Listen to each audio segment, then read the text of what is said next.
Christmas Day 2011, 67-year-old Hervey Medellin turned off the oven in his apartment in Hollywood, California, opened up the oven door, and pulled out a casserole dish covered with foil. Hervey looked up at the clock and smiled, because his friend, who was coming over for a holiday visit, would be there any minute, and the food he was making had finished cooking at exactly the right time. He turned down the radio playing Christmas music in the kitchen and called out to his roommate, Gabriel Martinez, and told him lunch was almost ready. Gabriel had his eyes glued to his laptop, totally engrossed in whatever it was he was doing, and so he just gave Hervey a sort of grunt of acknowledgement. Hervey responded with an irritated sigh. Gabriel, who was 30 years younger than Hervey, had been spending so much time online lately that he barely connected with the world around him. Hervey realized it was very likely a generational thing, but he didn't understand why anyone would want to spend so much time just staring at a computer screen. But Hervey refused to be bothered by Gabriel today. It was Christmas, and Christmas was a time for joy, friends, and good food. Hervey set down the hot casserole dish on the table in the small dining area, and he looked around with satisfaction at all the Christmas decorations he had spent hours hanging up. Hervey's entire one-bedroom apartment now looked like it had been decorated by a professional interior designer. But perhaps the most impressive part of the decorations was not actually the Christmas stuff. It was the paintings that were hanging on the walls. These were not paintings that would be found in most small one-bedroom apartments. These were original works by famous artists. Just then, the doorbell rang, interrupting Hervey's thoughts, and Hervey removed his oven mitts and went to open the door. And when he did, he saw his friend Amelia standing there, holding several wrapped presents. Hervey grinned and said Merry Christmas and gave Amelia a big hug. Then he led her inside and told her to put the presents down because before they got to presents and to food, he had to show her something. Amelia put down the presents, said hello to Gabriel, and then Hervey took her hand and led her across the front room. Then Hervey pointed to a painting hanging on the wall, and he could hear Amelia gasp. She turned to Hervey almost in disbelief and asked if it was an original. Hervey smiled and nodded. He said the last time he'd gone down to Mexico, where he was originally from, he had acquired this painting, which was an original work of art by Diego Rivera, one of the most famous Mexican painters to have ever lived.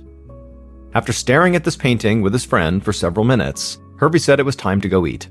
He told Gabriel to put his computer away for a while and join them, and then the three of them headed to the table and dug into the casserole Hervey had prepared.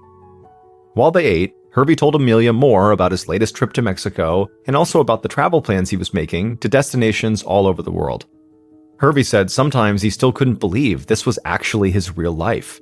He'd worked so hard from the moment he came to the United States as a young man, with the hope that one day he'd be able to do whatever he wanted. And now he felt like he'd accomplished that. He was retired and filling his days with adventure and art. Hervey, Amelia, and Gabriel spent the day eating, talking, laughing, and exchanging gifts. For Hervey, who had spent most of his life far away from his family, this really felt like the perfect holiday. And other than maybe traveling, he couldn't imagine a better way to spend his time than eating delicious food and catching up with friends. By late afternoon, Amelia said unfortunately she had to go home, so Hervey walked her to the door. He gave her another big hug, wished her Merry Christmas again, and said he couldn't wait to get together with her in the new year.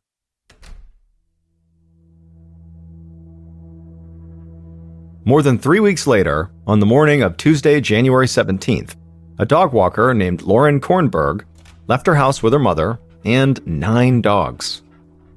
They headed toward their usual hiking path, which cut through an area called Bronson Canyon. Bronson Canyon is located inside of Griffith Park, which is basically LA's equivalent to New York's Central Park, but it sits high above the city. It was the perfect winter morning in Los Angeles, which meant it was a crisp 50 degrees and the Hollywood Hills were bathed in soft orange sunlight. So Lauren and her mom took the dogs up a side path that branched out from the main hiking trail, and once they were far enough away from other hikers, they let the dogs off leash. And as soon as that happened, the dogs instantly began playfully running around together, but one of them, a golden retriever, broke away from the pack and wandered over toward a bushy area next to a shallow ravine off the side of the path. And this golden retriever began digging in this one area of the brush. Lauren watched as the retriever pulled out a plastic bag from the brush and then began sniffing it. And as the dog began to sort of vigorously paw at this bag, a large round object suddenly rolled out of it and began tumbling down into the ravine. 2 other dogs from the group, a husky and a small terrier, ran down the ravine after this big round object, and Lauren's mom asked what had just rolled out of the bag. Lauren said she didn't know, but it sort of looked like a movie prop, which wouldn't actually be an unusual thing to find lying around, because there were Hollywood special effects and prop houses not too far from here, and many movies and TV shows were filmed in this area. Lauren's mom walked over toward the ravine to try to get a better look at this movie prop, but as she got close to the edge, she looked down and saw that the dogs were no longer playing. In fact, the terrier was backing away from this object with its hair up, like the dog was terrified. And so Lauren, she kind of leaned forward and looked as best as she could to see what this object was. And suddenly, when one of the dogs stepped out of the way, she had a clear line of sight onto this object. And when she saw what it was, she began backing away too, because the object was no prop. It was a real severed human head.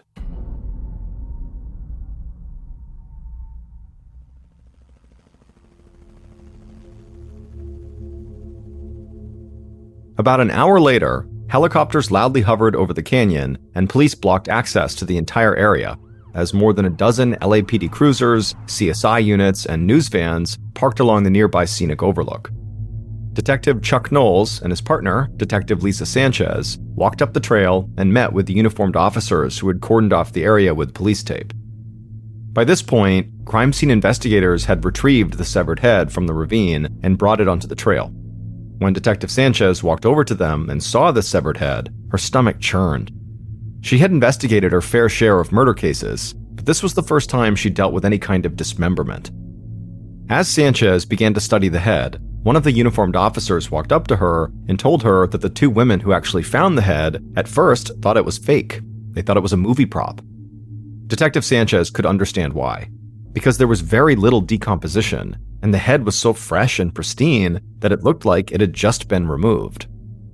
From the looks of it, Sanchez believed the head belonged to a man who could be in his 60s, but that was about all she could guess about the victim at this point. So police began fanning out and searching the area, hoping to find some more clues. More helicopters and search units began to pour into the area, and the search expanded to a 7-acre radius.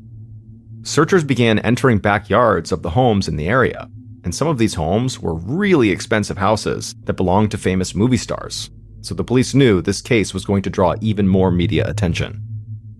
Around 4:30 p.m., the sun began to set, and despite an exhaustive search of the area, no further human remains turned up. So the searchers left their equipment, kept the area cordoned off, and went home for the night. That evening, reports of the dismembered body found in Griffith Park were all over local news stations.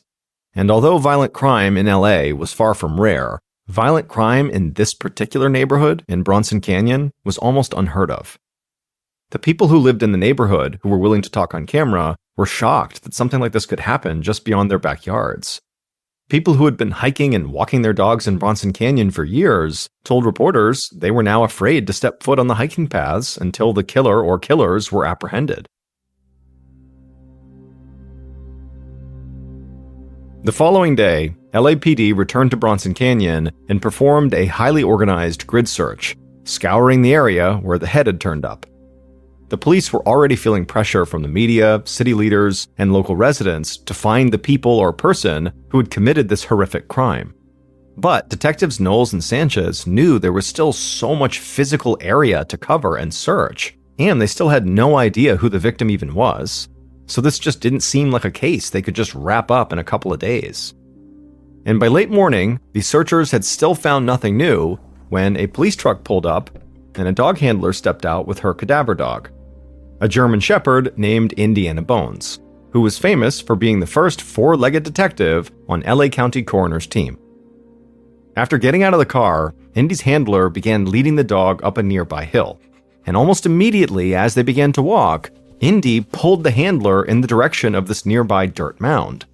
The handler walked over to the mound and, with a gloved hand, began pushing the dirt aside, revealing what looked like a shallow grave.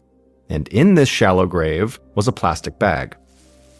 The handler reached her hands down and carefully cupped them beneath the bag and gently pulled it out of the ground. Then she took a pair of scissors out of her pocket, cut the bag open, and looked inside. and inside she saw a pair of human feet and a hand. The next morning, Detective Knowles and Sanchez sat at their computers sifting through recent missing person reports. The victim's torso, or any more of his body, still had not been found. But the detectives hoped that the feet and hand that were found also belonged to their victim, and that with these new body parts, they might be able to connect their victim to somebody who went missing in the area. Just then, the sound of a fax machine broke their focus. Knowles stood up, tore the paper off the machine, and saw that the medical examiner had completed his examination on the severed hand, feet, and head. Knowles scanned the whole report and then read aloud the important parts to Sanchez. The medical examiner had confirmed that all those body parts belonged to the same victim.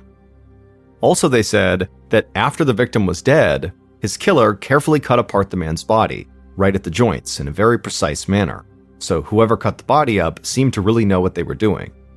But what was even more intriguing was that the body parts had been refrigerated before they were dumped, which explained why the head had looked so fresh when it was found. But this made it difficult for the medical examiner to pin down exactly when the victim was killed.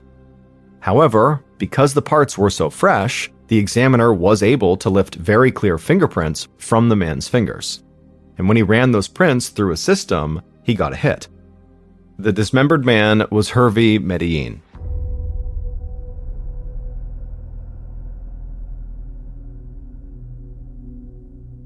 Knowles sat down at his computer and ran Hervey's name through every database he had access to. And he quickly learned that Hervey had been reported missing just a day before his head was found. The missing persons report had been filed by a man named Gabriel Martinez, who said he was Hervey's roommate. So Detective Knowles and Sanchez got into their car and began driving towards Hervey's apartment, which happened to be just 2 blocks away from the Hollywood police station. While they were in the car, Knowles and Sanchez discussed their game plan for when they talked to this roommate. And their plan was simple: reveal nothing. Although news of the grisly discovery was already all over town, that victim's identity had not yet been released by the media. Only the police knew that information. And so they wanted to feel out what Hervey's roommate knew and didn't know. He was not a suspect yet, but he was definitely a person of interest. The detectives parked at the curb and walked up to Hervey's building. It was this elegantly plain, narrow building constructed in the 1920s that felt totally vintage and old Hollywood. The detectives walked up the stairs to the 3rd floor, to apartment 319, and rang the doorbell. A few seconds later, the door opened and a dark-haired man in his 30s greeted the detectives. They introduced themselves and asked if he was Gabriel Martinez. Gabriel said yes, and then asked immediately if they had news about Hervey. Had they found him? Was he okay? The detectives exchanged a quick glance, and then Sanchez said they were still investigating Hervey's disappearance. And for now, they just needed to speak to Gabriel to try to help with that case.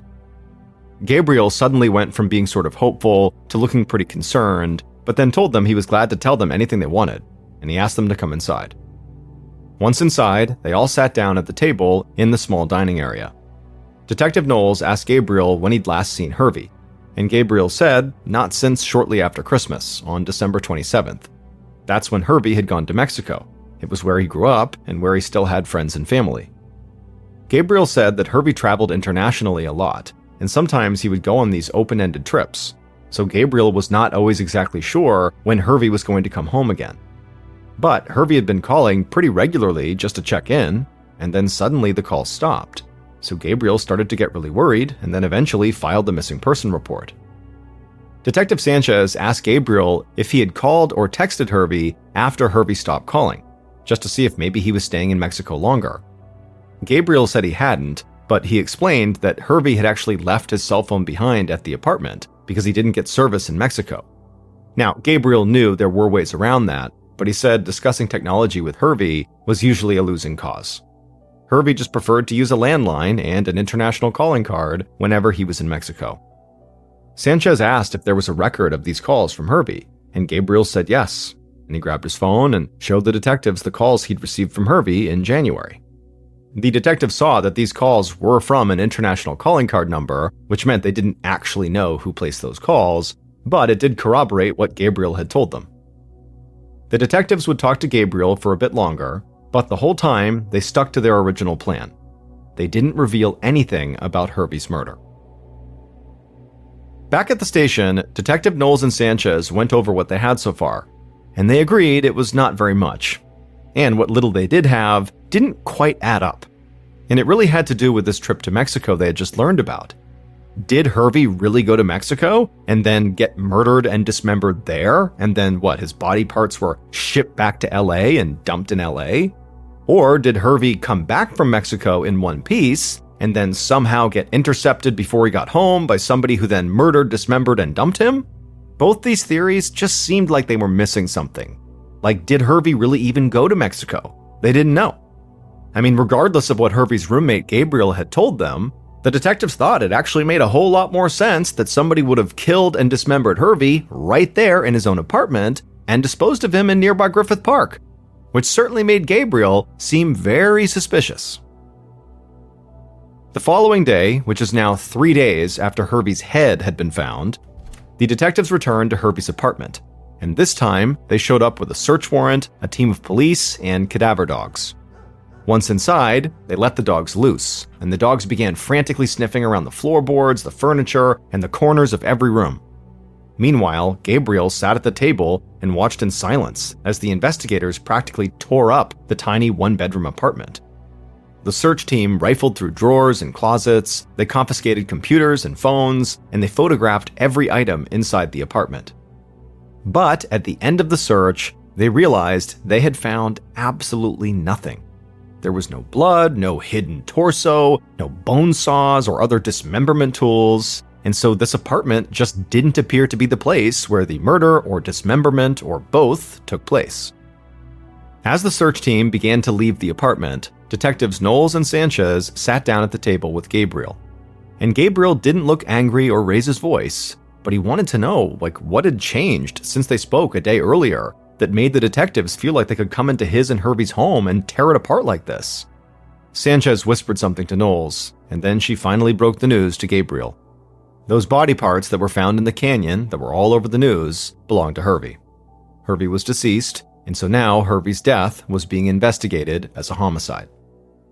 Immediately, all the color drained from Gabriel's face. He said he couldn't believe it. This didn't seem real. Now, the detectives understood how upsetting this was for Gabriel, but they needed more information. So they pressed Gabriel for more details about Hervey's trip to Mexico. And so, for the next half hour, Gabriel, despite being in shock, was cooperative and answered every question and tried to give detectives any information at all that could be useful.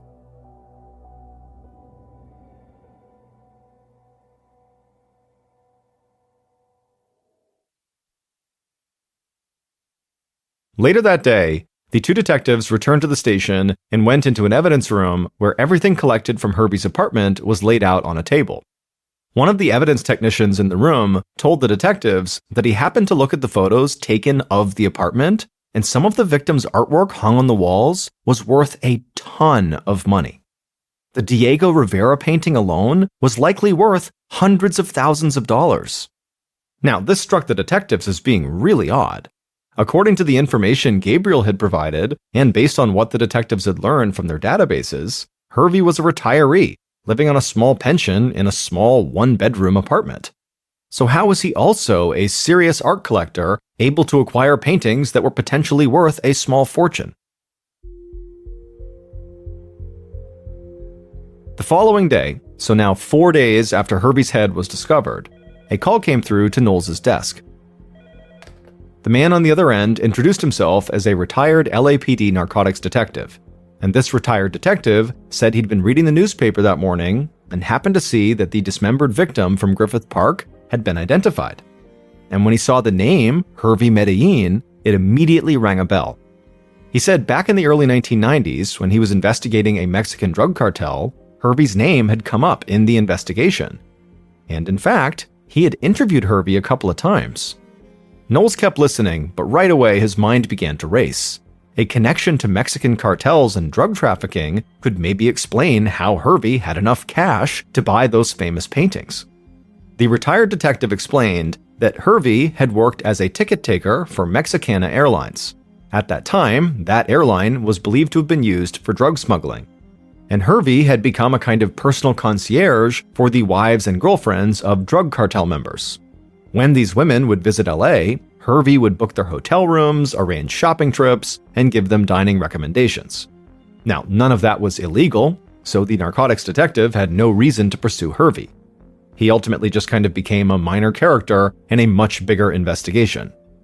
But now that this former detective found out that Hervey had turned up dead and dismembered, he wondered if maybe Hervey's connection to the drug cartels had gone much deeper than he realized. As Knowles listened, he was having the same type of thoughts. Was Hervey a drug mule? Were those paintings a form of payment from the cartels? Did Hervey fail to repay a debt, and did the cartel brutally murder him for it?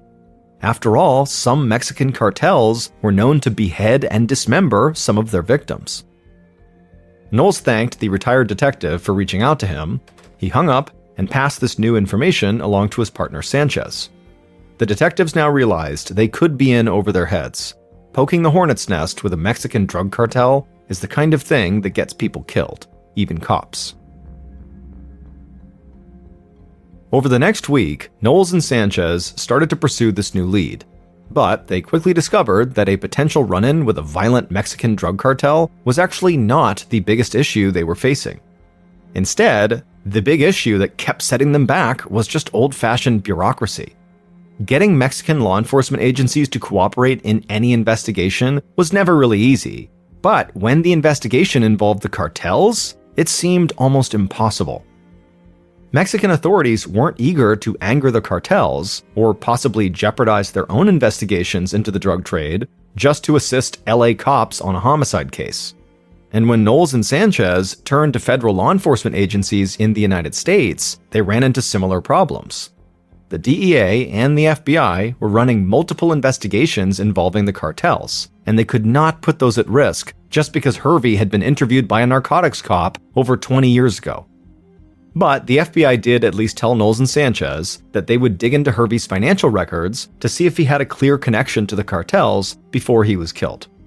In the meantime, the feds told the LA detectives to go ahead and stay away from the cartel stuff and just let them handle that. They should just focus on leads that were in the United States. Now, Knowles and Sanchez understood why the feds reacted that way, but they still felt like a huge lead, i.e. going after the cartels, had just been yanked out from under them. On top of that, the FBI had no reason to expedite finding these financial records because this was not their case, so there was no telling how long it would actually take the feds to provide them with any information. Feeling frustrated and a bit lost on what to do next, Knowles and Sanchez turned their focus back to the victim. The detectives reached out to Hervey's LA friends to learn more about who Hervey was.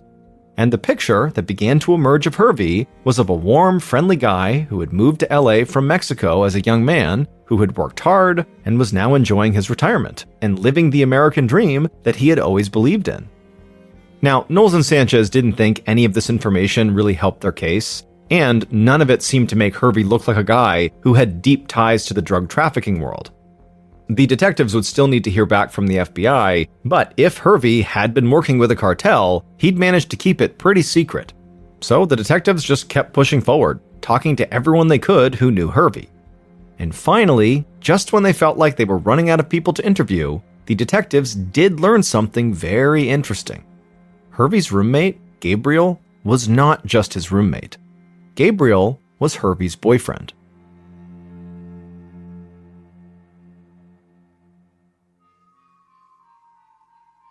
Now, Gabriel had not told the detectives this, and they couldn't believe that he had kept this a secret across the 2 interviews they had done with him.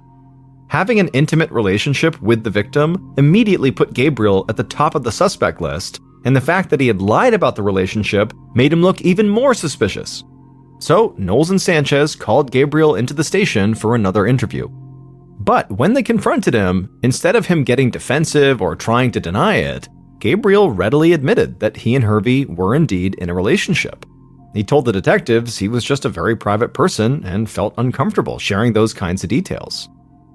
Sanchez and Knowles did not believe Gabriel, and they told him that because he had hid this information, they felt like he could be hiding something else.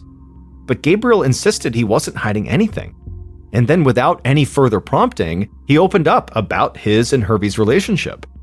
Gabriel told them all about how he and Hervey had met, how at first they were good friends, and then they fell in love and moved in together.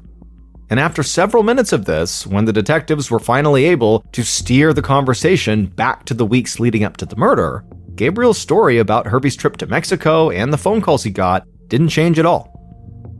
By the end of the interview, Knowles and Sanchez really didn't know what to think. Gabriel had clearly held back information from them about the relationship with Hervey, but when confronted, he told them all about it and then hadn't changed or embellished his story at all from that point forward. And also, they had already searched the apartment, and there was no evidence that connected Gabriel to the crime. Not long after this meeting, things only seemed to get worse for the two detectives. The FBI came back to them and told them that after doing some digging, they found that Hervey's financial records did not show any connection to any drug cartels, or any other known criminals for that matter. Now, they still couldn't completely rule out the cartel's involvement in this murder, but for now at least, this lead felt like a dead end. By mid-April, so 3 months after Hervey's head had been found, the LAPD finally released Hervey's remains to his family so they could have a proper funeral. Knowles and Sanchez couldn't help but feel like they had let Hervey and his family down.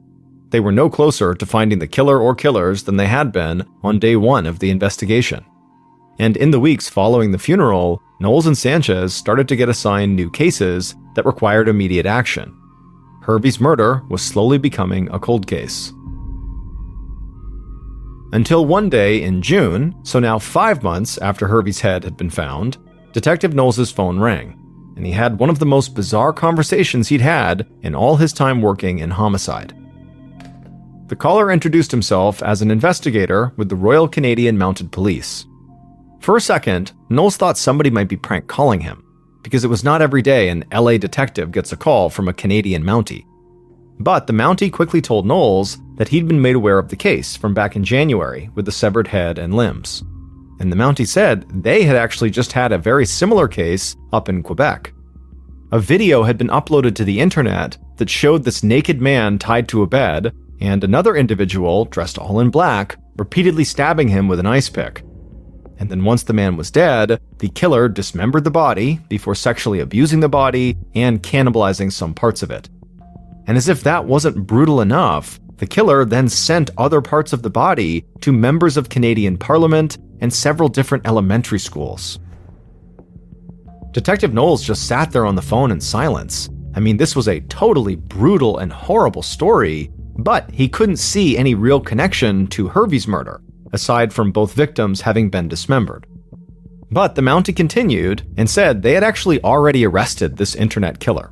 And this man, who was a Canadian citizen named Luca Magnotta, was obsessed with Hollywood.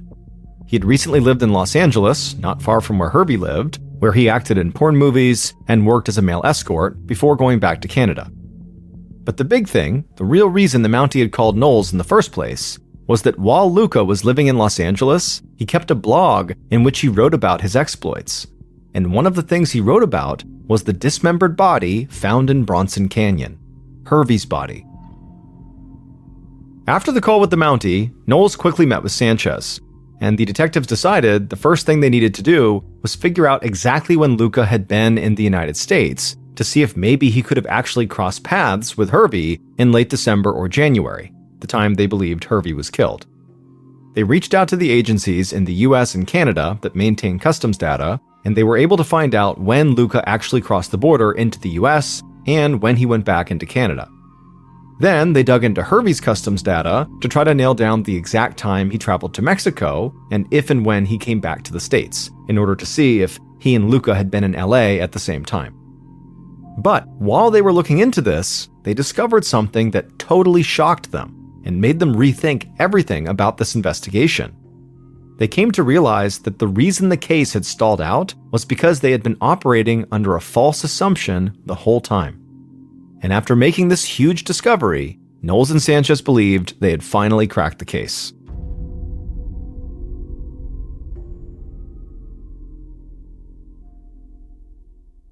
Based on all the evidence gathered throughout the investigation, the following is a reconstruction of what police believe happened to Hervey Medellin.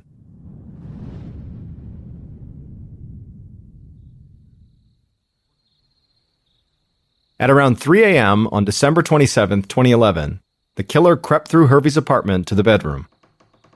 The door was cracked open, and the killer looked in and saw Hervey sleeping inside. The killer threw the door open, rushed the bed, and jumped on top of him. Hervey immediately woke up and began yelling as the killer tried to cup their hands over Hervey's mouth to muffle his screams. Hervey kept fighting back, but the killer wrapped their hands around his throat and began to squeeze. Hervey continued to yell, so the killer squeezed harder and harder, and after about 5 minutes of this, Hervey stopped struggling. His face was blue and his eyes were empty. He was dead.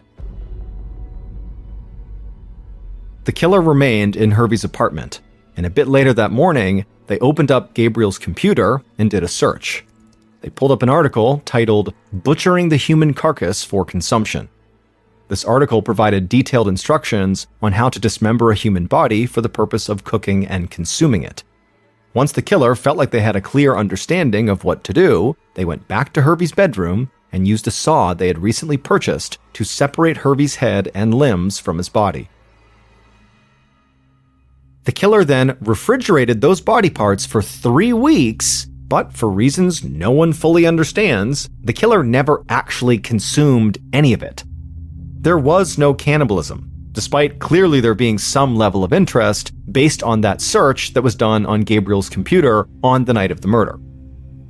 And so 3 weeks after the murder, the killer walked through Bronson Canyon in the dark with Hervey's body parts and dug shallow graves at various spots and buried them.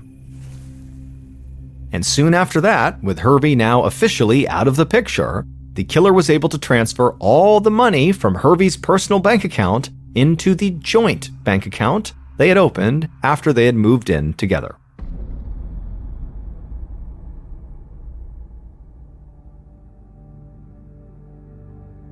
Gabriel Martinez murdered his boyfriend Hervey in the apartment they shared. It turned out that before Christmas of 2011, Gabriel and Hervey's relationship had started to completely fall apart. In fact, things had gotten so bad that Hervey told Gabriel he wanted to end things, and he said Gabriel should start looking for another place to live.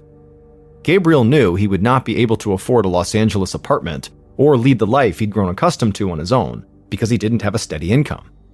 He had become financially dependent on Hervey, and so, in his desperation, he had decided to kill Hervey and steal his money. On Christmas Day, when Hervey's friend Amelia came over, Gabriel sat on the couch with his laptop, Googling what tools to use to cut up a human body. Being Hervey's significant other and failing to disclose their relationship to police had made Gabriel a leading suspect early on, but police had found no clear evidence pointing to Gabriel or anyone else, so the case had gone cold. But it was the customs data that detectives obtained while following the lead on the Canadian internet killer, Luca Magnotta, that helped lead them back to Gabriel. Customs data showed that Luca had been in Canada at the time Hervey went missing, which ruled Luca out as the killer. But more importantly, this customs data made it clear that Hervey had never actually traveled or even booked a flight to Mexico at any time in late December or January. Gabriel had crafted this intricate lie about Hervey's trip, even providing phone records showing all the times Hervey had called him from Mexico. But once investigators knew Gabriel was lying, they dug deeper into his phone records and discovered the calls had actually come from Hervey's friend, who was calling Gabriel from Mexico, but they were doing so to find out why they had suddenly stopped hearing from Hervey. At this point, the detectives were sure Gabriel was the killer. But the final piece of evidence they would need to convince the district attorney would not be discovered until 2014, over 2 years after the murder. At that time, a city worker was digging in the ground not too far from where Hervey's head had been discovered, and he found a plastic bag containing pieces of decaying human flesh. A DNA sample of this flesh matched Hervey's DNA, but it was actually the bag itself that sealed Hervey's case, because this was a very specific type of bag, one that was used to protect and transport expensive paintings, and it matched those same types of bags that had been found in Hervey and Gabriel's apartment. Los Angeles detectives tracked Gabriel down in San Antonio, Texas, where he had married a wealthy woman who was supporting him, and with the help of local police, they arrested him. Gabriel was eventually found guilty of murder and sentenced to 25 years to life in prison. In 2007, Barbara Bullock was a 55-year-old, fit, happy, healthy woman living in Montana with her husband of 14 years. In July of that year, her husband's cousin named Donna and Donna's boyfriend named Jim Rawmaker came to stay with them for a couple of days. On the evening of the 17th, Barbara offered to take the couple hiking with her the following morning at her favorite hiking spot, which was this totally unspoiled wilderness area on the border of Idaho. Barbara liked to hike a particular trail that brought her up to the Bear Creek overlook that had this incredible view down to the valley below. The couple happily agreed, but the following morning, Donna was not feeling so good, so she couldn't go on the hike. But her boyfriend, Jim, was still feeling up for it and said, "I'd still like to go." And so he and Barbara wound up doing the hike on their own. At 1:30 that afternoon, Barbara's husband got a phone call from a police officer saying his wife was missing. And her husband just couldn't understand that. Barbara hiked in that area all the time, and she had been with Jim, so where could she have gone? But the police officer didn't have a great answer, and he just told him, "You should come down here and hear Jim's explanation about what happened." When Barbara's husband arrived at the park, he rolled right up next to the officer and Jim. He got out, and Jim, who was in total shock, began to explain what happened. He and Barbara had made it up the trail successfully to the Bear Creek overlook. They'd stayed up there for about 30 minutes. They had a picnic, and they were enjoying the scenery. And then at the end of it, they packed up, and Barbara began walking down the very well-marked trail, and she was about 20 feet ahead of him when he decided to turn around and take one more look at the beautiful view. And he said he was looking at the view for about 40 seconds before he turned back around, and Barbara was gone. And he hadn't heard her call out for help. He hadn't heard her fall. There was no sound of other people. There was no sound of other animals. There was no sound of any struggle whatsoever. It was just complete eerie silence. And as he took a few steps down the trail, he said he started looking around, expecting to just see her behind a tree or something, but she was nowhere. And as he walked, he noticed that the ground underneath every step made a lot of noise because there was lots of loose rocks and shale all over the ground. And so he stopped and he's listening really intently to see if he can hear where Barbara's gone, but he doesn't hear anything. And he's thinking, how could she have gotten away from me without me hearing the sound of her footsteps? And then he also began looking around and realized the area they were in, this trail, it was well trafficked. And so it was not very densely forested. You could actually see a pretty good distance in all directions because there was enough space between the trees. And so he's looking around thinking there's almost nowhere to hide. And so Jim started to feel scared and just began walking down the trail, expecting to run into her at any moment, but he didn't. And he kept turning around and looking behind trees and rocks. And he's thinking, this is impossible. I should have seen her. I should see her now. Where could she have possibly gone? And so he made his way all the way down the trail, the whole time turning around and looking for her and yelling for her, but never getting any feedback from her. And he got all the way to the parking lot, and he saw her car was still parked in the parking lot. And he's looking around the parking lot, she's not out there. And he noticed a crew was working in the road. And he went up to them and he asked if they had seen her or anybody come out of that trail. And they said no. And so Jim's starting to panic. He ran right back up the trail, all the way back up to the Bear Creek overlook, hoping that along the way he would see some indication of where she went. But again, there was nothing on the trail. He gets up to the overlook, he's looking around, he's yelling for her, nothing. And so he ran right back down again and he contacted authorities.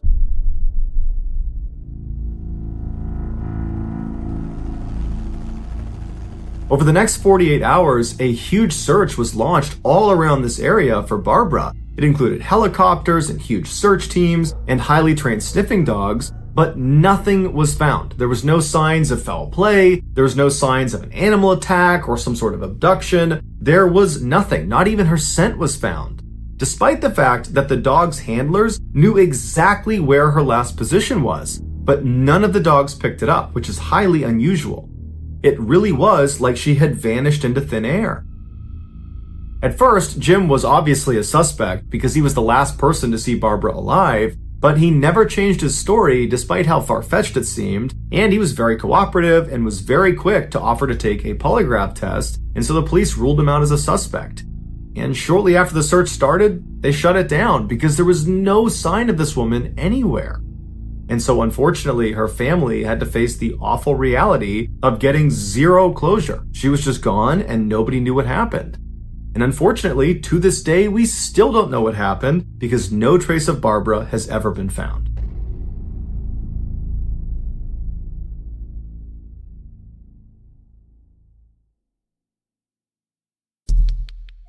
Our next story is called One Sock.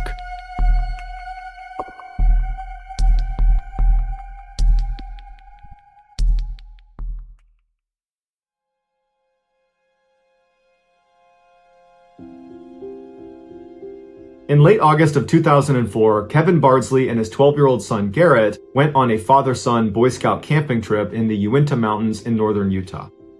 Their campsite was situated next to Lake Quiberon inside of the Wasatch National Forest.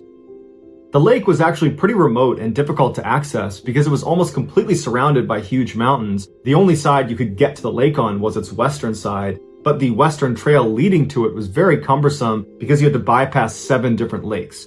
And so by the time Kevin, Garrett, and the rest of the Boy Scouts and their fathers were at the lake, they were at least an hour's hike away from the nearest civilization. Early in the morning on August 20th, Kevin and Garrett woke up, they hopped out of their tents. None of the other campers had woken up yet, and so they decided they would head down to the lake to get some early fishing in. And so they got their gear and they began walking down the very well-defined 150-meter-long trail down to the lake. As they get there, the sun's coming up over the mountains, and they're really excited about their day of fishing. And so as Kevin is preparing a fishing rod for Garrett, Garrett was jumping around on different stones that were poking out of the water. And at some point he tripped and he fell into the water, soaking his shoes and his pants. And so he hopped out of the water and he's kind of laughing at himself, and he told his dad that he didn't care, he'd fish with wet feet and wet pants and he would change them later. And so Kevin laughed and handed his son his fishing rod, and then the two of them began to fish. After a while, when they hadn't caught anything, Garrett said to his dad that, "You know what, Dad, this is actually pretty uncomfortable. I'm gonna go change my pants and my socks." And so Kevin said, "No problem, I'll be here with our gear, I'll see you when you get back." And so Garrett stands up and he starts walking back up the well-defined 150-meter trail back up towards the campsite. And Kevin actually turned around and watched his son disappear into the trees, but he heard the sound of other campers at the campsite and so knew his son wouldn't be alone. For the next couple of minutes, Kevin kept fishing, but periodically would look over his shoulder, expecting to see Garrett come out of the woods again, but he didn't. And after about 20 minutes, Kevin was a little bit concerned, so he picked up his fishing gear and began walking back up the trail towards the camp. When he got there, he saw other Boy Scouts and their fathers just getting up and having a bite to eat, and he's scanning around the campsite and he doesn't see Garrett, and so he goes over to Garrett's tent and he opens it up and Garrett's not in there, and there's no sign that he's removed any of his wet clothing in there. And so Kevin turns around and he asks one of the fathers, "Hey, have you seen Garrett? He was supposed to be up here a minute ago." And the father said, "No, I haven't seen him." And so Kevin's starting to panic and he yells out to the group, "Hey, has anyone seen my son? Do you guys know where Garrett went? He was supposed to be up here." And no one knew where he was. They said, "No, we haven't seen him."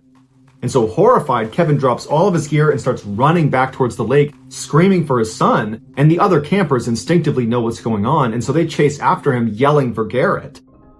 Almost immediately, the sheriff's department was notified and they launched this huge search that included the FBI. And so hundreds of people have descended into the area around the lake and they're looking for Garrett. They can't find him. But later that afternoon, searchers were about a half mile away from where Garrett was last seen, and they found a single Nike sock that appeared to have been removed from a wet foot wedged into one of the boulders in this huge boulder field. Garrett's mother would confirm that was Garrett's sock, and so the search effort was shifted to this big boulder field, and for days they looked all over the place for him, but there was no sign of Garrett anywhere, and so eventually the search was terminated. The authorities determined this was an accident, that Garrett's father and the other campers had nothing to do with Garrett's disappearance. What their theory is Garrett must have gotten lost on the walk back to the camp and then ultimately died of exposure. But the idea that a boy of Garrett's age would get lost along a well-defined 150-meter-long trail that he was familiar with, that he had been on that day, that seems a little far-fetched. Also, as Garrett was walking down that trail, he would have heard the sounds of the other campers in the campsite. So that would have helped him figure out exactly where he needed to go. He's on a well-marked trail, he's walking towards the sound of the voices. But he never made it to the campsite because no one at the camp saw him, and there was no sign that he had put his wet clothes in his tent. So something happened to Garrett almost immediately when he left his father that caused him to wind up a half-mile away in a boulder field with one sock missing.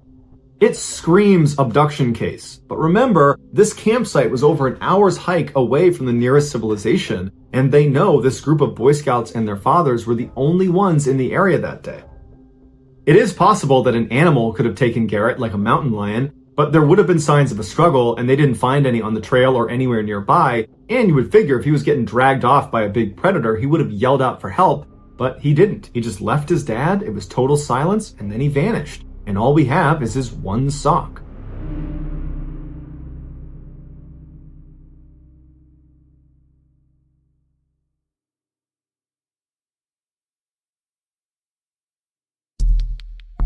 The next and final story of today's episode is called I'm Looking for You.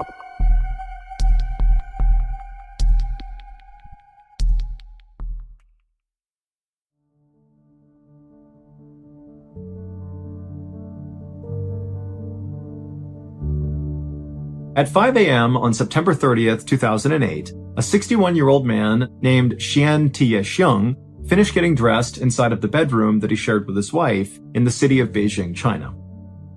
After he finished getting dressed, Xian reached down and scooped up his backpack off the floor that was already packed, and then he carefully walked around his bed, trying to be as quiet as possible, and then as quietly as he could, he kind of tiptoed around the bed to his wife's side to give her a kiss goodbye. Xian was going to be heading out to a local mountain that day for a day hike. And so Xian, he gets next to his wife and he bends down to kiss her, and right as he does that, he accidentally wakes her up. And so his wife opens her eyes and she looks up at him, and Xian just says, I love you. He gives her a kiss and he tells her, hey, I'll be back tonight before midnight. And so his wife, she kind of groggily said, okay, and she grabbed his hand and squeezed it, and she told him that she loved him, and then she fell back asleep, and moments later, Xian had left the bedroom and walked out the front door. Xian's home was only a couple of blocks away from the train station, and since he needed to ride a train and then also a bus to get to this local mountain that was about an hour-and-a-half journey away, the train station was his first stop. And so Xian, as he walked towards the station, he was all smiles. He was really excited about this day. So Zhen was retired, but he had spent his whole life teaching geography at Beijing No. 5 Middle School, and he was a very passionate teacher. But the thing he was most passionate about, that he routinely really pushed on his students, in some ways more than geography, was his love of nature. In fact, Xian loved nature so much that when he was not teaching, he basically spent all of his off time out in nature going for hikes. That was his thing. And today, Xian was especially excited about his hike because he was hiking one of his favorite trails. It was located on Mount Miaofeng, which is a mountain located 30 miles to the northwest of where Xian lived. And this mountain was quite famous because of all the sacred and ancient temples that kind of dotted the mountain all over the place. And then also there were all these beautiful roses, like the flower, that would bloom all over the mountain in the summer. And so it's just this totally strikingly beautiful place. And normally, Xian would actually hike up this trail and then actually camp out on Mount Miaofeng, mostly because on the summit, there was this incredible view of downtown Beijing. And at night, the view is like spectacular with the city all lit up. But on this particular day, Xian knew an overnight stay was not possible because he had to be back home by the next day because it was his mother's 90th birthday. And he was very close with his mother, and he was not going to miss that. And so Zhen eventually made it to the train station, he bought his ticket, he boarded his train, and then he sat down in a seat, and as soon as he did, he opened up his bag and pulled out a stack of papers. For this hike, Zhen had packed himself some food and water inside of his backpack. He also packed a newspaper called the Beijing Youth Daily, and he brought along his diary. But his diary was a little bit unique. Zhen, because he loved nature so much and didn't like the idea of wasting anything, what he would do when he was a teacher at Beijing No. 5 Middle School, he would just take scrap paper and start writing on that. And he would compile all his scrap paper into these sort of diaries that he would keep. And so Xian passed the time on the train by writing in his diary, aka his stack of scrap paper, and also reading this newspaper. And Zhen knew he really needed to read the entire newspaper pretty quickly, because by the time he got to the mountain, he was going to do what he always did, which is he would bring a newspaper with him on a hike, And as he walked, he would take out a page periodically and tie it to a tree, kind of marking his way. That way, when he turned around and came back down, he would have his path marked, because Jian did not always walk on a clearly marked trail, and so this was his way of not getting lost.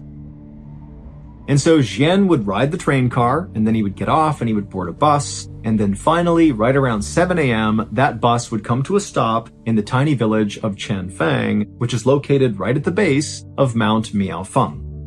And so Jian grabbed his backpack, he hopped off the bus, and then began walking through the village towards the mountain.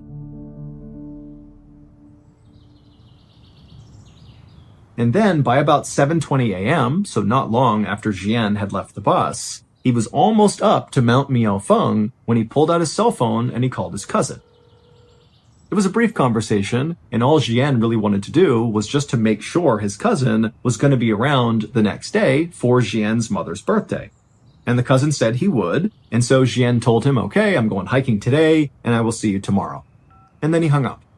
And then, only a couple minutes later, Jian disappeared into the beautiful forests of Mount Miaofeng. So Jian's wife did not expect to hear from Jian at any point that day, because she knew he would have terrible cell phone service up on the mountain. But she did expect her husband to be home on time. He had told her that morning before he left that he would be home that night before midnight. And if you knew Jian, you knew this guy was never late. He said, I'm going to be someplace at a certain time, he would be there. So when 10 p.m. rolled around that night, and still Jian was not back yet and he had not called, Jian's wife was actually not worried. Because she was thinking, okay, well it's 10, he'll be home in the next couple of hours, because he said he'd be here by midnight tonight, and he will be here tonight. And so she went to bed expecting to wake up and see Jian in bed with her in the morning. But the next morning when she woke up, Jian was not in bed, so he did not come home, and so his wife immediately was very concerned and began calling Jian's family, and nobody knew where he was. And so that day, the family went to the police and they reported Jian missing.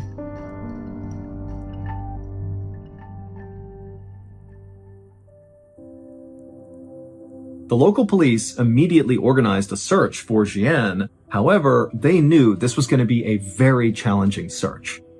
Mount Miaofeng is not some enormous mountain by any means. It's a decent-sized mountain, but, it's really known for having these paths that twist and turn all over the place, so it's pretty easy to get lost. And then also there's a whole bunch of sheer cliff faces kind of all over the place, so if you're not paying attention, you could literally just walk off a ledge. So in short, this is a dangerous and confusing place. And at the same time that this search was happening out on the mountain, the police were also in contact with Jian's cell phone service provider to see if they could track down Jian's cell phone, because obviously if they could find that, they might find Jian too. But the only way a cell phone can be tracked is if the cell phone is on. Because when it's on, it connects to the nearest cell phone tower, and that's how these service providers are able to tell where these phones are. They look to see which tower it's connected to. But when Jian's cell phone service provider looked for his phone, they quickly determined his phone was off. So unless the phone came back on again, they would not be able to locate the phone. However, they were able to pull all of Jian's cell phone signal history up until his phone was turned off. And what they found in this signal history is the day before, so the day Jian went missing, his cell phone was on at 4 p.m. that evening, and he received a phone call at 4 p.m. And the service provider was able to see that when this phone call came in, Jian's cell phone was not where they thought it would be. It was not high up Mount Miaofeng, it actually was near the base of the mountain. And when police reached out to the person who had called Jian at 4 p.m., they discovered it was just a friend of Jian's, and this friend said that Jian said he was coming down the mountain now and he'd be home soon. So this new information did basically line up with what Jian had told his family he'd be doing that day, just a quick day hike. Although again, they kind of expected it to be a little bit longer. It seemed a little odd he'd be down the mountain by 4 p.m., but still, this basically lined up with what they thought he was doing. However, this new information did not help explain what happened to Jian. Like, why was he missing?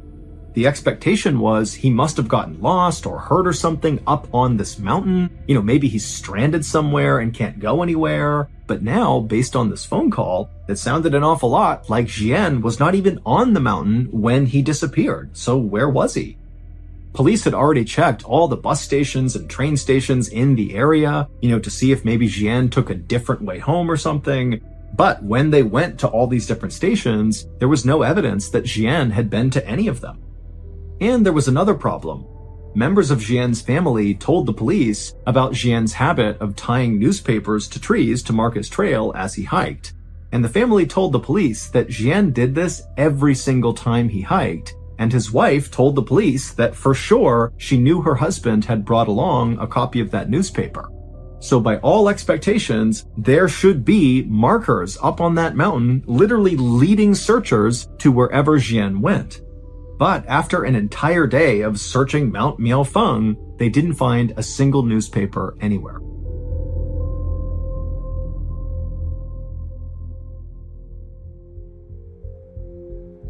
For the next several days, this big search for Jian continued, but nothing was found. That is, until October 7th, so 1 week after Jian had vanished. On that day, Jian's cell phone service provider noticed that Jian's cell phone had suddenly turned back on. And the phone was not on or near Mount Miaofeng. Instead, it was located 36 miles away from the mountain at a train station called Beijing West Railway Station. Now, the cell phone was only on for a couple of seconds, but it was on long enough for the provider to confirm that it really was in that location. And so the police immediately dispatched a team to go to Beijing West Railway Station and see if they could find Jian. But when they got there, Jian was not there, his phone was not there. They looked at all the security footage, there was no sign of Jian. They searched the surrounding areas, nothing. And on this day, at basically the same time that police are at this railway station trying to make sense of, what's going on with the cell phone, a villager from Chanfang Village, which is that little village that sits at the base of Mount Miaofeng, came forward with a very strange story. He said on the day that Jian disappeared, this villager was at his little shop. He sold walnuts to hikers that were making their way towards Mount Miaofeng. It was basically like snacks for the hike. And he sees this guy walking up through the village towards the mountain, and he looked exactly like Jian, because now Jian's face was on the news and this villager had seen it, and so he felt like he had seen Jian. And so this villager said, this guy who looked exactly like Jian, he walked up and actually stopped at this villager's shop to buy some walnuts.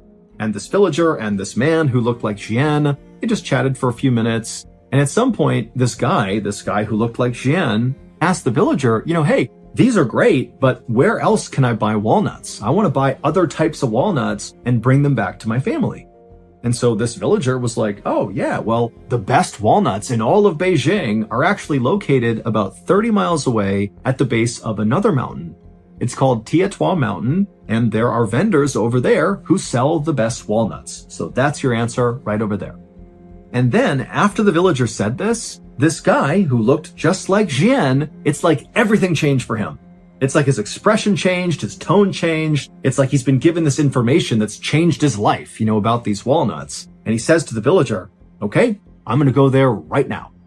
And without saying anything else, this man just turned and began quickly walking away from the walnuts, back through town, back towards the bus stop. So away from Mount Miaofeng. In theory, this guy is going to the bus to commute 30 miles to this other mountain, Tietua Mountain, to get these walnuts? I mean, the villager does not know this guy, but even he felt like this is bizarre.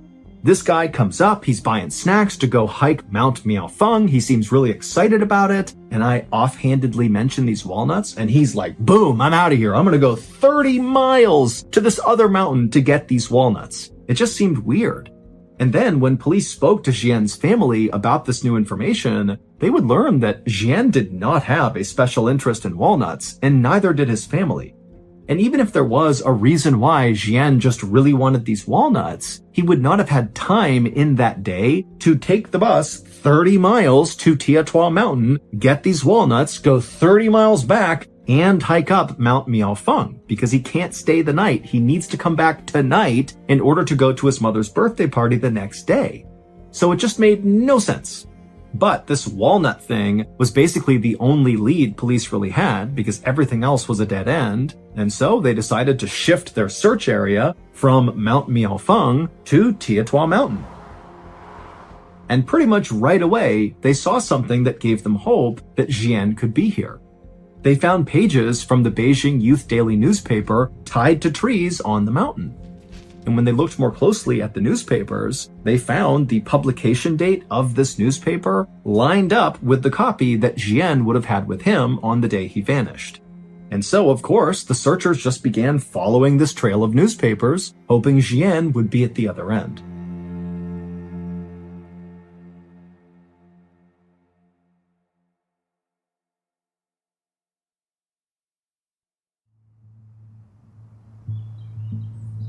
For 2 days, searchers very diligently followed this trail up the mountain. It kind of wound around, and they went pretty slowly because as they're moving, they're constantly checking everything around. They don't want to miss any clues. But finally, after 2 days of following this trail, they eventually found something. The newspapers led them to a campsite. Now, the campsite was abandoned, but there was a bed of hay, there were some used water bottles, and some toilet paper, and so just from the looks of it, this campsite looked relatively active, like somebody had been staying here recently for at least a day or two, and so it seemed pretty likely, based on everything else, that this was Jian's campsite. And pretty quickly, after searching the campsite, they found something that virtually guaranteed that this was his campsite. Authorities found this plastic bag that was sitting next to the bed, and inside of the bag was a piece of scrap paper from Beijing No. 5 Middle School. And on this scrap paper was a note. And the note said Jian had indeed hiked up Tietua Mountain on September 30th. This would have been the day that he left, so the day he disappeared. And then on his way down, he said he got lost and was forced to spend the night out here. And so that explained the campsite. And then on October 1st, so that would have been the day after he spent the night out here, he said he was going to attempt to follow the ridge line down the mountain to a nearby village to safety. And this note ended with the phrase, "Leaving this note here just in case, love to everyone who passes by." Now, at first glance, this note was like amazing news because suddenly it seemed totally possible that Jian was just fine. I mean, the way the note was written, it sounded like he was at least healthy and safe, albeit I'm sure he was not happy to be stuck up on a mountain, but, he loved being in nature, and so he seemed okay. And then he had a reasonable plan for how he was going to get out of there, follow the ridgeline, go down to a village, go to safety. But as the police analyzed this note, they noticed that some things were off about it. First of all, this note basically directly contradicts other facts of this case. Remember, cell phone records prove Jian got a phone call at 4 p.m. on the day he went missing from his friend, and his friend would report that Jian told him that he was coming down Mount Miaofeng and he'd be home soon. But according to the note they found, that was not possible, because the note said Jian at 4 p.m. on September 30th, the day he went missing, he would have been on Tietua Mountain, either hiking up or being in the process of getting lost and, ultimately making that campsite where he camped out for at least one night. And so in addition to this factual discrepancy with this note, another issue with the note was just the way it was written. Now, Jian's wife had a chance to look at the note, and she would say, "That is my husband's handwriting." But the note contained a bunch of very strange language choices that just didn't make sense for Jian to be using. For example, this note, which really should have been a first-person point of view, Jian has gotten lost, he's by himself, he's writing to the world, kind of letting somebody know what's going on with him, and so it really should have been written in the first person. "My name is Jian, I am lost, here's what I'm doing." But the note was written in the third person. Jian got lost on the mountain, and so he is going to camp out for the night, and tomorrow he's going to make his way out to safety. But despite being written in the third person, it did sound like somebody was talking about themselves. It did not feel like somebody else was attempting to document what Jian was doing. But by far, the weirdest part of this note was the tone shift that happened about halfway through. So the first half of this letter was written, albeit in the third person, but it was grammatically correct and sort of formal, like you would expect from a very well-educated retired teacher. But once you get to that second half of the note, the grammar started being really awkward, and then the very final line, which says, love to everyone who passes by, that actually sounds totally awkward in Chinese. So, love to everyone who passes by is the translation into English, and that basically makes sense to us, like that's not an awkward phrase. But if you put it back in Chinese, it's so awkward. It would be like if I tried to say to you, I take the bus to work, but instead I said, to work, take bus, right? Like I wouldn't say it that way, and it would immediately seem very awkward for anybody who knows me if I wrote or said something like that. And so this last line stood out so much that actually police and friends and family of Xian assumed he must have left that in there as like a secret message or a code, like a distress signal, especially when you consider the other weird factors around this note. But nobody could figure out what it meant.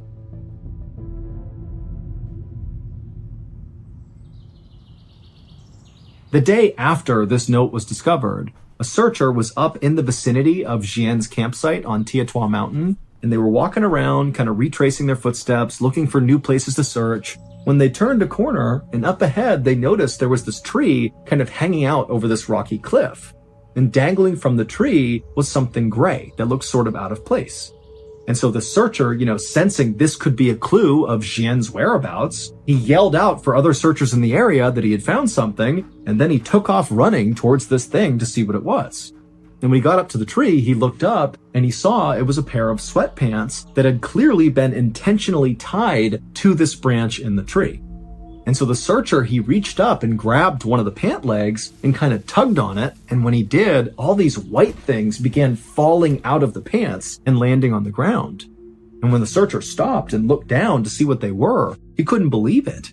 It was a whole pile of human bones.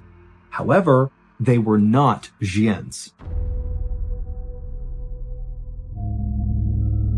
In fact, nobody ever figured out who these bones belonged to or why they were stuffed inside of pants and tied to a tree on this mountain. But the discovery of these bones would open up a whole new mystery because after these bones were found, all the searchers came over and basically just began combing the area near these bones, and the police began uncovering body after body after body. They found 2 more sets of human bones stuffed into pants and tied to trees, and they found the other bodies at the foot of a cliff, and also inside of this well and inside of this cave. And so in total, authorities found 10 sets of human remains in the vicinity near Xian's campsite, but none of the human remains belonged to Xian. Officials were only able to identify a few of the bodies, and they were not able to figure out how they died or whether or not foul play was involved. But the discovery of those bodies did mean one thing for Xian's case. It meant, all these people had previously gone up Tiatua Mountain before Xian went up and vanished, and when these other people went up the mountain, clearly something horrible happened to them, and we don't know what it is. Is there a killer on the loose? Is there some animal or creature out there that's taken people out? We don't know. But what started to happen since Xian went missing and his story was all over the news in China is that all these other hikers who've been on Tiatua Mountain before have begun sharing their experiences when they hiked up Tiatua Mountain, and some of their stories about what they've seen on that mountain are horrifying.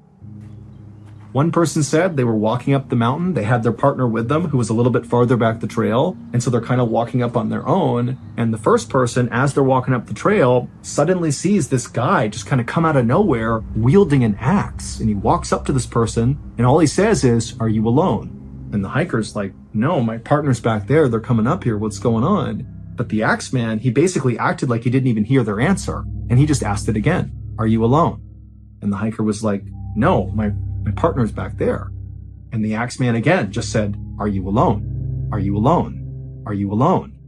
And this axe person kept doing that until the hiker and their partner just turned and ran. And then another hiker shared a story about how they were walking up a trail on Tiatua Mountain, and at some point they lifted their head up, and he saw a little ways up the trail, kind of off the trail, so in the tree line, were all these people, like this group of strangers, just standing there motionless, kind of half behind trees, like they were kind of trying to hide themselves, but also not. And they were just staring at this hiker, unmoving, not speaking, just staring. And so the hiker, they look up and they see this, and they were so unnerved so quickly that they just turned and left, and they have no idea who those people were. And so obviously we have no way of verifying these other hikers' stories about what they saw on Tiatua Mountain. But when you combine their testimony with Jian's story, it really makes you wonder, what's going on up there? The official search for Jian was called off at the end of October, so roughly 1 month after he vanished. But unofficially, the search for Jian continues to this day. However, they still have not found his body, and basically no real progress has been made. Late on the afternoon of March 22nd, 2015, 29-year-old Denise Huskins reached for her buzzing cell phone, and when she saw who was texting her, she immediately felt this knot of anxiety in her stomach. It was her on-again, off-again boyfriend, Aaron Quinn, and right now, at least according to Denise, they were off, and likely it was going to stay that way. But now, Aaron was texting Denise, saying he really wanted to talk to her and would she please come over. It was a Sunday, and Denise was home alone in her little apartment in Vallejo, California, which is inside the San Francisco Bay Area, and Denise really just did not have it in her to go talk to her ex-boyfriend. Really, she didn't have plans to go out anywhere. She just wanted to stay in. And so she typed back that she was in for the night and this would have to wait. But as soon as she sent that text, immediately she got another text from Aaron. For a long minute, Denise just sat there on the couch looking at her phone, wondering what she was going to do. Denise and Aaron had met the previous summer after Denise had moved to Vallejo from Boston, Massachusetts to work at a hospital in Vallejo called Kaiser Hospital.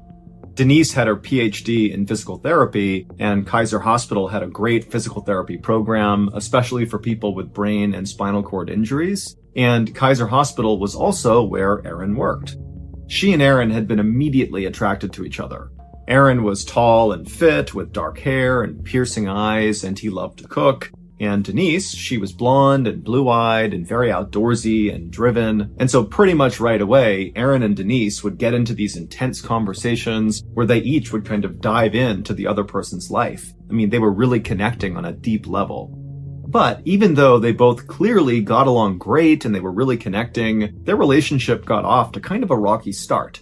Aaron had actually been engaged to be married before he met Denise, but Aaron's fiance had cheated on him, and so he had ended the relationship, and it was during that time, right after this relationship had ended, that he met Denise. And so Denise was kind of like a rebound, and she kind of felt like a rebound, but again, they're getting along great, and so both were optimistic that it was more than that.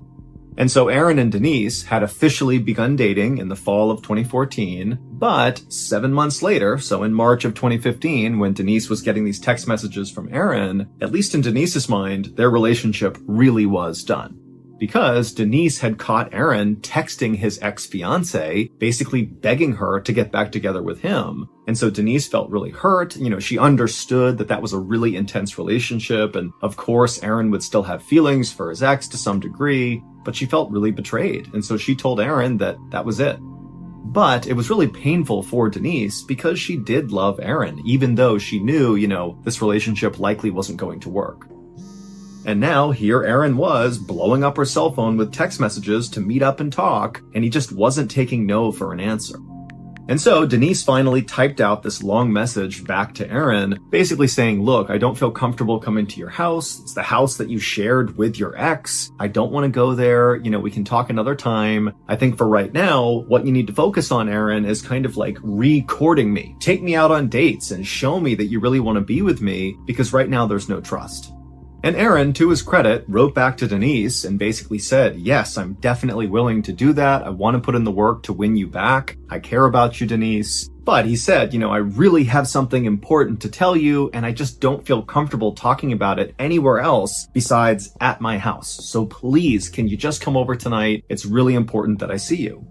And at first, Denise really did just kind of hold the line, and she told Aaron that, no, I'm not going to come to your house. But again, Aaron, he just would not let it go, and he really seemed actually very eager to see Denise, and it made Denise feel special, and so eventually she kind of gave it up and said, you know what? Okay, I'll come by. And after that, Denise got up off the couch, she got dressed, she called their favorite pizza place and ordered some pizza that she would pick up and bring to his house for them to eat that night, and then she headed out to her car and pulled out of her driveway. At about 5:30 p.m. that night, Denise arrived at Aaron's two-story home on Mare Island, which is actually just a little peninsula in Vallejo, California. And Denise, she grabbed the pizzas off the passenger seat. She grabbed her overnight bag because she was optimistic that, they're about to have a great talk and maybe rekindle and maybe she'll stay the night. And so with her things and her pizza, she walked up to the front door and knocked. The next day was a Monday, and Aaron and Denise were both scheduled to work at the hospital that day. But at around 7 a.m. that morning, Aaron called into the hospital sick and said he couldn't come in, and Denise sent a text message to her boss saying that a family emergency had just come up and she would not be at work all week. When Denise's boss got this text message, immediately he was like, this doesn't make any sense. First of all, Denise never missed work, so this was totally anomalous. And he also knew that Denise was applying for this very prestigious orthopedic fellowship that she needed to submit the paperwork for by Friday, and he knew she had a lot of work to do on this paperwork that basically required her to be at work that week to get it all done. And so if she was missing the week, then it looked like she would not be applying for this fellowship. And that just seemed totally unusual because Denise was really serious about this fellowship. And so Denise's boss wrote back to her and just said, I understand you have an emergency. We're here if you need us, take whatever time you need. And then a few hours later, her boss checked his phone again and he saw that she had not written him back. And so Denise's boss was like, wow, I guess, she really must be dealing with some serious family emergency that's keeping her from using her phone. About 7 hours later, at around 2 p.m. on this Monday, where Aaron and Denise have not shown up for work, there was a 911 call that came into the Vallejo Police Department. And the person making the 911 call was Aaron. And Aaron's voice was totally slurred, and then he told this very confusing story about some sort of kidnapping, and then he begged police for help. 2 police officers happened to be near Mare Island, where Aaron lived, and so within 2 minutes of this 911 call coming in, those 2 officers were knocking on Aaron's front door. And when Aaron let them inside, these officers noticed 3 things in quick succession.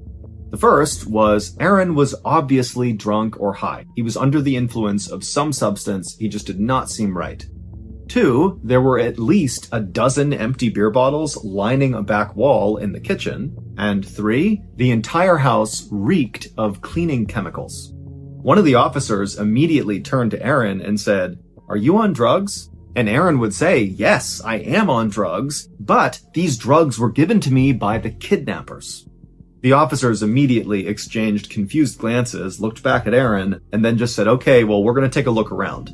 And so the officers wound up going upstairs, and as they went upstairs, that cleaning chemical smell got stronger and stronger, and they made their way into the master bedroom, and they saw the ground had obviously been recently vacuumed, and that cleaning smell was really strong in here. The sheets on the bed were all gone, except for the fitted sheet that sat over the mattress. And so the officers were about to leave the master bedroom and keep looking when one of the officers stopped and he noticed something on the bed and he called the other officer over and they walked over and they looked down and sure enough on the bed was about a quarter-sized drop of blood.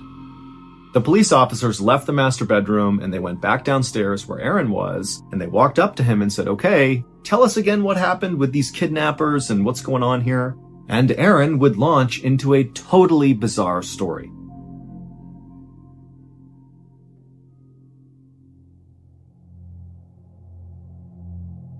Through slurred speech, Aaron would say 12 hours earlier, so around 3 in the morning that morning, so early Monday morning, Aaron said he was in his house with his girlfriend, Denise, when suddenly these men wearing wetsuits broke into the house and they immediately tied up Aaron and Denise and then made them wear these goggles that had been all taped up, so once they were on your face, you couldn't see anything. Aaron would tell the police that the intruders, in addition to wearing wetsuits, they also were carrying guns, tasers, also laser pointers, and also very high-powered flashlights. And so when they came in, there were all these lights and beams everywhere. I mean, it was totally chaotic. Aaron then explained to police that after he and Denise had been tied up and had these goggles on, the men in wetsuits came over to them and put headphones on each of them, and then they played this recording, which had this weird, soothing music, and then somebody narrating, telling Aaron and Denise that they were not in any danger, that this was just a robbery, and to stay calm and nothing would happen to them. And so Aaron and Denise had done just that. They tried to follow orders. And then at some point, the headphones came off and both Aaron and Denise were told to go to separate rooms, and they kind of fumbled their way into the separate rooms, at which point the men demanded they give up their banking information and passwords. And Aaron and Denise did that. They gave up all their banking info. And then Aaron and Denise were brought back into the living room. They were tied back up again. And then even though Aaron and Denise couldn't actually see this, they heard the sound of somebody apparently coming in that sounded like a doctor, who then took Aaron and Denise's blood pressure before administering this drug to them that made them both very sleepy. And then before Aaron and Denise passed out from this drug, Denise was taken by the intruders, and the intruders told Aaron that they had rigged a camera system inside of his house to watch him so he couldn't leave to go save Denise. And so Aaron basically just stayed in the house until he fell asleep from this drug. And then when he woke up again and managed to get his restraints off, he saw that Denise really was gone. And so Denise had to be with the kidnappers. After Aaron was done telling this totally weird story, which again, you gotta remember, as he's talking, he sounds totally drunk. And so they kept having to ask him to say again what he was saying. And, Aaron's just kind of loopy. And so the whole thing is just so weird. And so when Aaron was finally done telling the story, the two officers just stared at him in silence. And then the officers looked at each other, and without even saying anything, they both were thinking the same thing. Probably this guy has killed his girlfriend, Denise, and after he killed her, he must have spent time cleaning the house, which is why they smelled all the cleaning chemicals. And then maybe when he was done, he felt bad about what he had done, and so he began drinking beers to kind of cope with what he had done, and that's why all those empty bottles were there, and that's why he was acting so drunk right now. And then at some point, he had worked up the courage to call 911 and pretend that he didn't know where his girlfriend was and make up this whole alibi about these weird kidnappers that came in and did this stuff, but obviously it was just a ruse. This guy killed his girlfriend. That's what happened. And so finally, one of these officers spoke to Aaron and they said, "You're going to need to come to the station with us and explain yourself."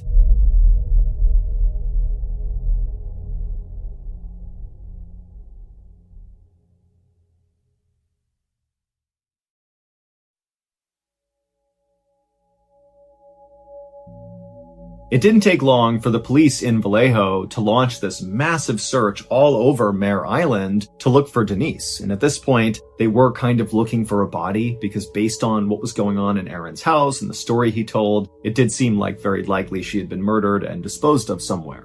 And so they had dogs out and dive teams out in the water. They had hundreds of volunteers looking everywhere. And at the same time, Aaron was brought to the police station and they began going over every single detail of his story, trying to get more information about these kidnappers, because as much as they didn't believe him, they did need to officially rule out that there was no kidnapping. And so they needed all the information about these kidnappers, who they were, what they looked like, what they sounded like, everything. And at the same time, police were talking to Aaron. Police also brought in Denise's roommate, and they asked the roommate, "Do you know anything about Denise's relationship with Aaron?" And the roommate would say, those two have had a very troubled relationship. And the roommate would say that, as far as they understood, Aaron and Denise were not a couple anymore.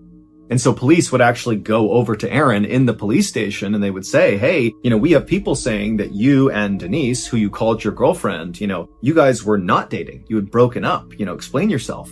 And Aaron would say, "Well, actually, that's why Denise was coming over. Before all this kidnapping happened, she was coming over so we could reconcile." And we did. We had reconciled. We were back together when the kidnappers in wetsuits came inside the house. But the more police looked into Aaron's kidnapping story, the less it made sense. And it really didn't make sense to begin with. And so really, it just got weirder and weirder and weirder.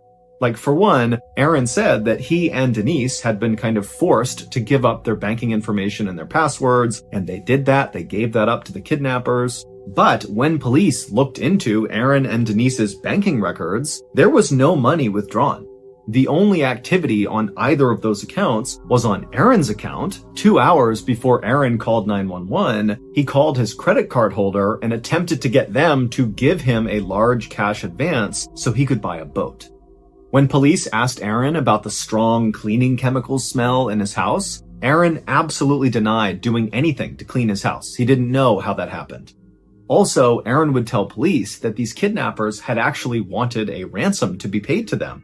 but he said it was only for $8,500. And so police are like, why would these kidnappers take Denise and run away with her and risk very serious jail time for $8,500? It just seemed way too low for what they were doing. And then there was another weird detail that came out of interviewing Aaron at the police station. One of the police officers had noticed that Aaron's eyes were totally dilated, his pupils were huge, and for a little while, police had thought maybe that was because he was on some drug or something which can cause your pupils to dilate. But based on the weirdness of the story that Aaron was relaying to them, they actually began to suspect that Aaron was having a schizophrenic break. That is a symptom of a schizophrenic break. Schizophrenia is a very serious mental illness that often begins to appear in young adults, and Aaron was only 30 years old, so he's at the right age for this to happen. And while schizophrenia does not make people violent, it does make people very paranoid, and it also can cause hallucinations and mental disturbances. And so when police were looking at the details of Aaron's story about men in wetsuits breaking into his house and taking his blood pressure before stealing his girlfriend, but also cleaning his house at some point, that just seemed so weird and kind of crazy that it did seem to kind of lined up with schizophrenia. By 9 p.m. on March 23rd, so 7 hours after Aaron had called 911 to report Denise missing, the Vallejo police decided they needed to call in the FBI because this was just so weird, and we have this missing person who could have been kidnapped, or maybe they're dead or hurt or something. I mean, there was just so much going on with this case, they needed backup. And when the FBI arrived in Vallejo, the first thing they did is they took Aaron and they gave him a lie detector test, and he failed it completely. And after finding out he had failed it completely, he immediately lawyered up. By the next day, March 24th, there were over 100 different search teams all across Mare Island and around Vallejo, California, looking for Denise. Police sonar had also picked up a body-sized mass out in the bay, but so far the divers had not been able to find it. Aaron, by this point, had gotten his lawyer and left the police station. And by now, Denise's picture was all over the news and newspapers. It was up on posters on telephone poles all over town, and TV news channels were parked outside of Aaron's house, just waiting for him to come out or waiting for any activity. But despite all this activity, the detectives and the FBI agents that were working this case had really not made any significant progress. All they thought was, Aaron's definitely hiding something. But then something changed. A little bit after noon on March 24th, a reporter for the San Francisco Chronicle, who was camped outside of Aaron's home, got a very weird email. The email was from the kidnappers, the wetsuit-wearing, blood pressure-taking kidnappers who broke into Aaron's home and took Denise. And in this email to the reporter, it said that Denise was fine, and there actually was a recording of Denise's voice reading that day's news, which confirmed that she was alive at least as recently as that morning. But there were two very suspicious things about this email. The first one was the recording of Denise's voice, the proof of life recording. Well, she did not sound in any way stressed. She sounded utterly calm, like she was reading the news like it was completely no big deal. And the second thing that was very suspicious was the email address the kidnappers had used to message this reporter was an email address that belonged to Aaron. When this reporter told police about this, investigators were like, you know what, this actually doesn't make this any more clear. This makes things exponentially more confusing. Denise did appear to be alive, which was a good thing, but it now really appeared that Aaron was involved in whatever was going on here, and based on how calm Denise sounded on this recording, she could be involved in it too. And investigators' suspicions only grew when they went to Aaron and they asked him, have the kidnappers tried calling you at any point? And Aaron would say, yes, they have, and he showed them his phone. Well, the police would trace the phone calls that Aaron claimed had come into his cell phone from the kidnappers, and when they traced the kidnapper's number, they found it was connected to a burner phone. A burner phone is something that drug dealers will use because it's totally anonymous. It's like a one-time use cell phone that you use temporarily, you have this number temporarily, and then when you're done with the phone, there's no history that you personally had that cell phone. But police were clever, and they figured out where this burner phone was actually purchased from, and it was purchased from a nearby Target, and they looked at the security footage of around the time when this burner phone, was purchased from this Target, and they saw the person who had bought it walk out of the store. And the person who had bought this burner phone was this white man who was tall and fit with dark hair, and it basically looked exactly like Aaron. And then, 2 days later, on March 25th, Denise herself walked up to her mother's home in Huntington Beach, California, which is roughly 400 miles south of Vallejo, California, where she went missing. And so Denise's mother was not home when Denise showed up on her doorstep, and so Denise wound up going to the next door neighbor and using their phone to call her father. And Denise's story that she would tell her dad was even more bizarre than Aaron's story. She said she had been held captive by 4 men in this small room, and these men would tell her that they were simply doing a task for a client, and what they were doing now with her was just following their protocol.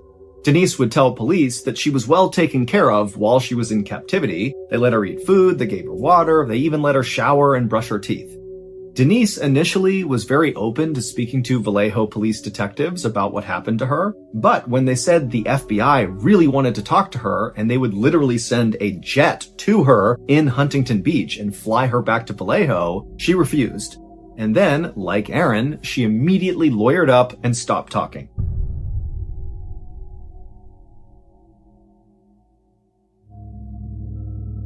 And so by this point, all the investigators are like, there's no way these two actually got kidnapped. This whole thing is some weird, elaborate hoax, and now they know they've been caught, and so they're going quiet. And so that night that Denise was found, on March 25th, the Vallejo police held a press conference and told the public that they do not believe these two were ever kidnapped. They don't really know what happened, but at this point they are not pursuing kidnappers, and the public should not be worried about rogue kidnappers in the area. But after this press conference, the police couldn't help but think to themselves, why would these two people who are successful, they come from good families, they have loads of future prospects, their lives were good. Why would they stage this hoax? What do they stand to gain? It really just didn't make any sense. For weeks, the investigation into whatever happened to Aaron and Denise continued, but there was virtually no progress. The media was still very interested in this case. It was totally salacious, and they had dubbed this case the Gone Girl case in reference to a movie about a woman who fakes her own kidnapping. As for Denise and Aaron, they stayed lawyered up, and the only message they put out to the public was that they were telling the truth. And so really, this case just didn't make sense to anybody until about 2.5 months later, on June 5th, 2015.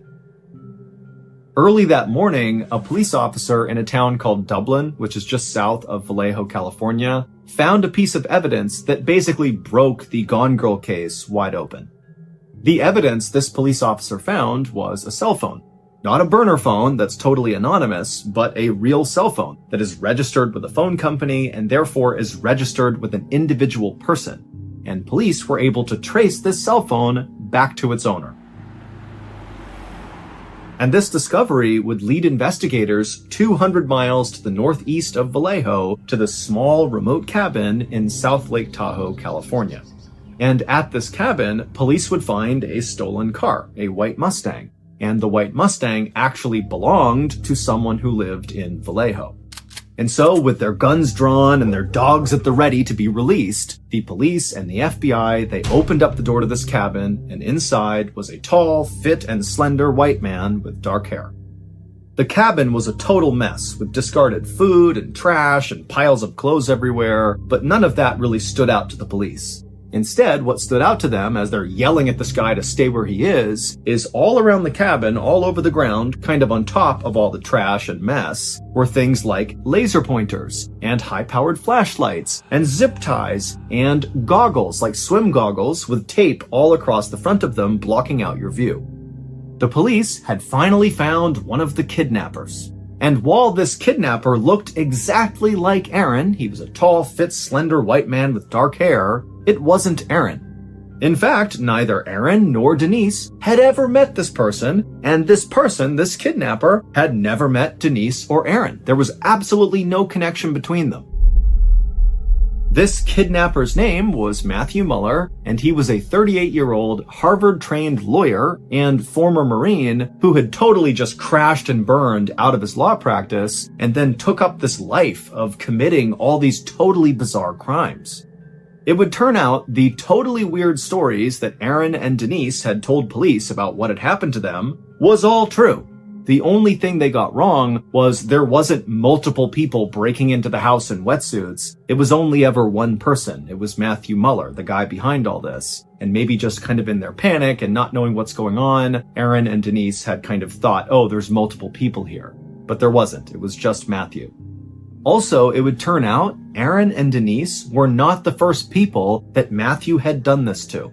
The reason that police officer in Dublin, California had found that cell phone, which broke the case wide open and led police to this cabin in South Lake Tahoe, was because on the night that officer found the cell phone, so June 5th, Matthew Muller had attacked another couple in the middle of the night in their home. But that couple had been able to fight Matthew Muller off, and Matthew had dropped his cell phone in their home before he fled. And so when this couple had reported this to police, that was how they got that cell phone. In terms of Muller's motivation for doing what he was doing, well, Muller was absolutely brilliant, like borderline genius, super smart guy, but he was extremely mentally unwell. He had severe psychosis, and he was also bipolar, and so basically he wasn't seeing reality for what it was. And at some point, in one of his kind of psychotic fits, he had somehow came across Aaron and Denise and become absolutely obsessed with them. He began surveilling them non-stop with a drone for 3 weeks before he attacked them, learning their patterns and who they talked to and what they did. And in fact, Aaron, when he found out that was what Matthew was doing, watching him and Denise with a drone, Aaron would tell police, oh my goodness, I actually remember one night before the kidnapping looking up and seeing this glinting light in the sky, and he thought, that looks like a drone, why is it out here? But Aaron was a normal person and didn't suspect that somebody who was totally unhinged was spying on him with a drone, and so he had forgotten about it. And so after Muller had surveilled Aaron and Denise for 3 weeks using his drone, he was ready. And so in the middle of the night, he broke into Aaron's house wearing a wetsuit. He tied up Aaron and Denise, and he put those goggles on both of them so they couldn't see anything. And then he put on those headphones on both of them that played the soothing music and also had that narration where it was telling them, hey, you're going to be fine. This is a robbery. Just stay calm and do what you're told. But after these headphones went on both of them, Matthew would sexually assault Denise. And in fact, at least one other victim of Matthew Muller has come forward since his arrest to say that she too was sexually assaulted by Matt. And so after Matt had taken Denise and left Aaron's house with her, Aaron, he did fall asleep from the drug he was given from Matthew. And then when he woke up the next morning, he managed to get out of his restraints. And, he's still affected by the drug that was in his system. And he sees that Denise is gone. And so the first thing he does is, oh my God, I need to find a way to pay the ransom to this kidnapper. Because again, the kidnapper, Matthew, had said around Aaron that he wanted $8,500. And so Matthew thought he could get that money. And so he called his credit card company and asked for that cash advance for $8,500 to pay this ransom.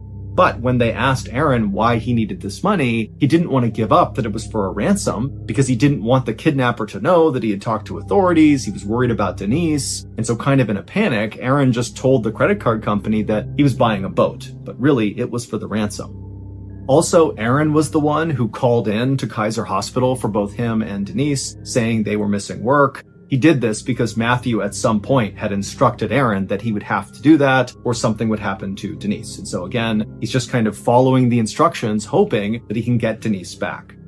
As for the email that the San Francisco Chronicle reporter got that apparently was from the kidnappers, but was sent from Aaron's email account, well, that really was the kidnapper, Matthew Muller, sending this email to the reporter. He just used a special program to basically hijack Aaron's email address. And as for Denise sounding very calm in her proof of life recording that was attached to that email, well, the thought is Denise was very likely in shock at the time she was asked to record this, and so it sounded like she was relaxed, but really she wasn't. Also, just a random side note that I'm sure some of you will have questions about. We don't know why Aaron's house smelled like chemicals. It's assumed that, maybe when Aaron and Denise were all tied up and couldn't see anything because of their goggles, that Matthew Muller, I guess, walked around their house and cleaned it, but we don't know for sure.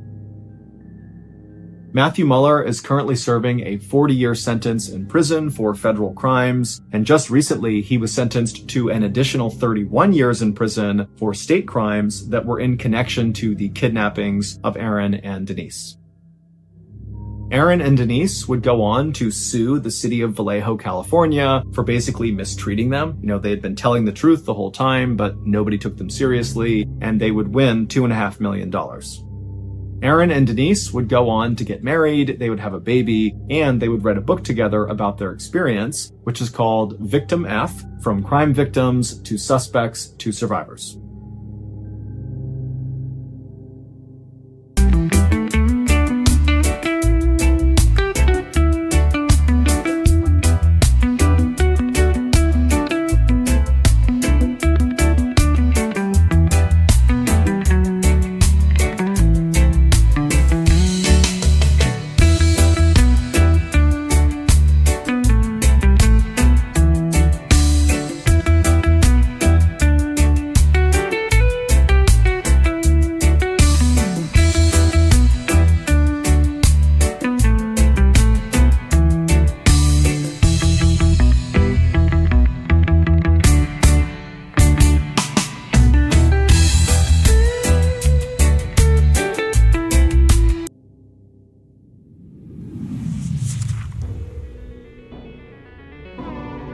Thank you for listening to the Mr. Ballin podcast. If you enjoyed today's story and you're looking for more strange, dark, and mysterious content, be sure to check out all of our studio's podcasts. We have this, which is Mr. Ballin podcast, also Mr. Ballen's Medical Mysteries, Bedtime Stories, and Run Fool. To find those shows, just search for Ballin Studios wherever